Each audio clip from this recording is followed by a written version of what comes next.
এটা কালকের ঈদের ভিডিও আর কি, ছাড়তে ছাড়তে অনেক দেরি হয়ে গেল। তো আমি সকাল থেকে কাজ টাজ করলাম, তারপর রান্না টান্না করলাম, খাওয়া দাওয়া। আসলে এটাই তো আসলে এখনকার কাজ আর কি, রান্না করো খাও আর আবার রান্না করো আবার খাও। এরপরে আর কি ও বললো যে রেডি হও, আমরা একটু ঘুরতে যাই। তো আমি বললাম ওকে ঠিক আছে। তো আমি রেডি হয়ে বের হয়ে পড়লাম। বের হওয়ার পরে দেখে যে ও আমার জন্য ফুল কিনে রেখেছে। তো আমি ফুলটা মাথায় না পরে হাতে পরলাম, ভালো লাগতেছিল আমার কাছে। যাই হোক, ঢাকা শহর এখন অনেক সুন্দর করেছে। আগে একটু কিরকম জানি হয়ে গিয়েছিল আর কি, কেমন জানি ময়লা টয়লা হয়ে গিয়েছিল। এখন আবার দেখতেছি ঢাকা শহর আবার নিট অ্যান্ড ক্লিন হচ্ছে, আস্তে আস্তে অনেক সুন্দর হয়ে যাচ্ছে ঢাকা শহরটা। আলহামদুলিল্লাহ আলহামদুলিল্লাহ। যাই হোক, ও অনেক আসলে ও গাড়ি চালালে অনেক স্পিডে চালায়। তো আমরা যাচ্ছিলাম আর কি নীলাচল রূপগঞ্জ নীলা মার্কেট আর কি বলে 300 ফিটের।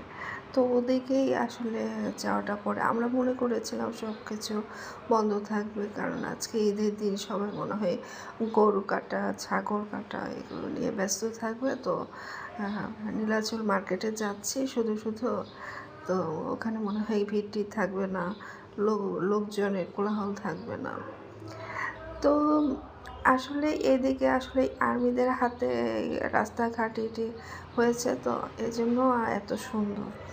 এরপরে আমরা নীলাচল মার্কেটে চলে আসলাম, দেখলাম যে না, মার্কেটগুলি খোলা, পেঁয়াজু ভাজছে। আসলে এইখানে আসলে কি হয়, হাঁসের মাংস, তারপরে বিভিন্ন ধরনের পিঠা এগুলো পাওয়া যায়।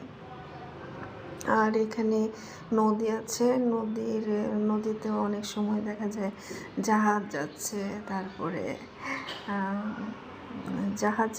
নৌকা যাচ্ছে। তো এগুলো দৃশ্য দেখতে দেখতে ভালোই লাগে। তো আমার এখানে এই বলে 300 ফিটের এই জায়গাগুলি খুব ভালো লাগে, মনে হয় যে একটা গ্রাম গ্রাম ভাইব দেয়। যাই হোক, আমরা দেশি মুরগির মাংস আর চিতরুটি আর কি, চিতপিঠা আর কি যেটা বলে, ওটা আমরা অর্ডার করেছিলাম। এবং আর এত ঝাল ছিল, আমি ঝাল খেতে পারি না, তারপরেও খাইলাম, ভালোই লাগতেছিল আর কি। খাওয়া দাওয়া শেষ